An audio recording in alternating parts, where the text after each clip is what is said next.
చేసుకునేవాళ్ళు కూలీలు. ఇవాళ రోజున ఏంటి వాళ్ళ జీవితం? 12 ఏళ్ల నుంచి అసలు ఆ హ్యూమన్ టచ్ ఎవడు చేయట్లా. అదే ధైర్యం ఇప్పుడు వీళ్ళకి. ఏది చేసినా సరే, ఏం చేసినా గొప్పగా పొగిడేటటువంటి వ్యవస్థ ఉంది మనకి. విజన్ కింద చూపించే వ్యవస్థ ఉంది మనకి. అంతే తప్పించి పారిపోతుంది సార్ ఇది ప్రభుత్వం అని ఇంకొకటి చెప్పట్లేదు కూడా ఇక్కడ. ఇందులో ఓ ఈ medical corporate social responsibility fund ఏదైతే ఉంటుందో సిఎస్ఆర్ ఫండ్ అనేది, దాని గురించి అప్పుడు P4 అన్నారు. దాని ద్వారానే సంక్షేమ పథకాల అమలు ఏదో చెప్పుకొచ్చారు.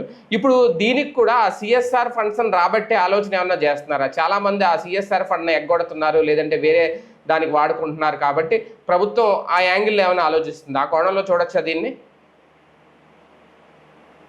పిఎస్ఆర్ ఫండ్ల కోసం అయితే వీళ్ళకున్న ఇన్ఫ్లుయెన్స్ను వాడితే ఆటోమేటిక్గా వస్తాయి.